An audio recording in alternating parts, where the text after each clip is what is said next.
কে আওয়ামী লীগ করে কে অন্য দল করে এটা বড় কথা না।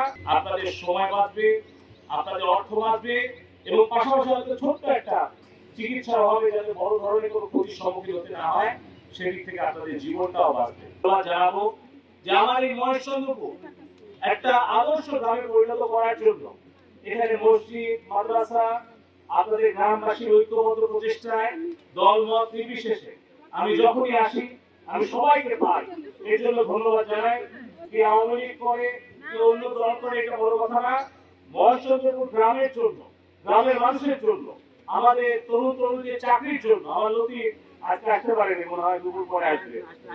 আমার এই মহেশচন্দ্রপুরে যত শিক্ষিত তরুণ তরুণী আছে তাদের কর্মসংস্থানের যখন জন্য যা বলেছেন, চিকিৎসার জন্য, সামাজিক প্রয়োজনে, উন্নয়নের জন্য, আমি কিন্তু আপনাদের যেটা কায়ুম ভাই বললো এই গ্রামের সন্তানের মতোই আমি কিন্তু গ্রামের দায়িত্ব নিজ কাঁধে তুলে নিয়ে সকলের জন্য সেবা করতে। তারপরেও ভুল ত্রুটি আমার থাকতে পারে, আমার এখানে কাউন্সিলর, মেম্বার, চেয়ারম্যান, মেয়র তাদের ভুল ত্রুটি থাকতে পারে, আমারও ভুল ত্রুটি থাকতে পারে। আপনারা সেগুলো ক্ষমা সুন্দর দৃষ্টিতে দেখবেন।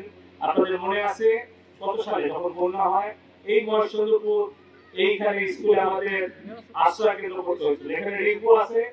আমাদের 21 সালে একদিকে করোনা আর একদিকে ভয়ঙ্কর বন্যা, আমরা কিন্তু সম্মিলিতভাবে চেষ্টা করেছিলাম এবং আল্লাহর রহমতে জননেত্রী শেখ হাসিনার সহযোগিতায় আমরা কিন্তু বন্যা প্রভাবিত মানুষদেরকে আমরা সহযোগিতা করতে পেরেছিলাম এবং এক হাঁটু পানি, কোমরখানি পানি, আমরা কিন্তু সেই পানি ভেঙে ভেঙে মানুষের কাছে কাছে গিয়ে গিয়ে আমরা কিন্তু সহযোগিতা করেছি। আপনাদের মনে আছে আমাদের মহেশচন্দ্রপুরে যোগাযোগ বিচ্ছিন্ন হয়ে গিয়েছিল। আমাদের সোলাপুরা হাবিব ভাই এখানে আছে, আমার পৌর লীগের নেতা। কেউ কোনোদিন বিশ্বাস করেনি যদি 1 বছরের মধ্যে কেন 10 বছরের মধ্যে ওই ভাঙন কোনোদিন পূরণ হবে।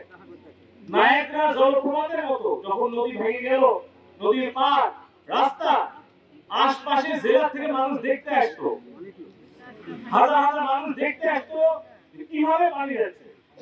কিন্তু আমরা কিন্তু মেয়র, ছাত্রলীগ, যুবলীগ, এলাকার জনগোষ্ঠী সবাইকে নিয়ে আমরা বাঁশ আপনার নিজের লেগে আমরা কিন্তু সেটা শতাধিক বাড়ি ধসে গেছিল, কিন্তু বাকি হাজার হাজার বাড়ি কিন্তু আমরা রক্ষা করতে পারছিলাম এবং মাননীয় প্রধানমন্ত্রী বরাদ্দ দিয়েছিলেন 1 বছরের মধ্যে পরের বর্ষা আসার আগে ওই জায়গা পূরণ করে তাদেরকে পুনর্বাসনের ব্যবস্থা আল্লাহর রহমতে আপনাদের সহযোগিতা করতে পেরেছিলাম।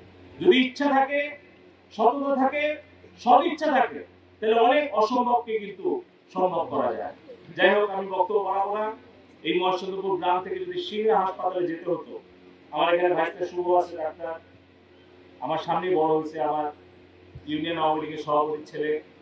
তো এখানে মহেশচন্দ্রপুর থেকে যদি আমার একজন গর্ভবতী মা যদি তার মাসিক ধরেন চিকিৎসা করতে হয়, চেক আপ করতে হয়, প্রত্যেক মান্থলি একটা চেক আপ করাতে হয়, সেটা যদি যেতে হয় তাহলে যাইতে কত টাকা লাগবে, আসতে কত টাকা লাগবে, ভ্যান ভাড়া, রিক্সা ভাড়া, সিএনজি ভাড়া, ইজি বাইক ভাড়া হিসাব করেন, অন্তত তাও তো 40-50 টাকা বেশি লাগবে। তাহলে 100 টাকা লাগবে, 2 ঘন্টা থেকে 5 ঘন্টা সময় লাগবে। এখন সেই আপনার একটু ব্লাড প্রেশার মাপা, 34 ধরনের ওষুধ পাওয়া, এটা কিন্তু আপনি ঘরের কাছে বিনা পয়সা আপনারা পাচ্ছেন।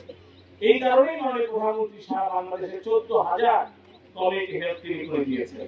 আপনাদের সময় বাঁচবে, আপনাদের অর্থ বাঁচবে এবং পাশাপাশি হয়তো ছোট্ট একটা চিকিৎসার অভাবে যাতে বড় ধরনের কোনো ক্ষতির সম্মুখীন হতে না হয় সেদিক থেকে আপনাদের জীবনটাও বাঁচবে। তো আপনারা দোয়া করবেন মাননীয় প্রধানমন্ত্রী শেখ হাসিনার জন্য যে এই ধরনের মহৎ কাজগুলো উনি দেশবাসীকে উপহার দিয়ে বাংলাদেশকে বঙ্গবন্ধুর স্বপ্নের সোনার বাংলায় পরিণত করতে পারেন।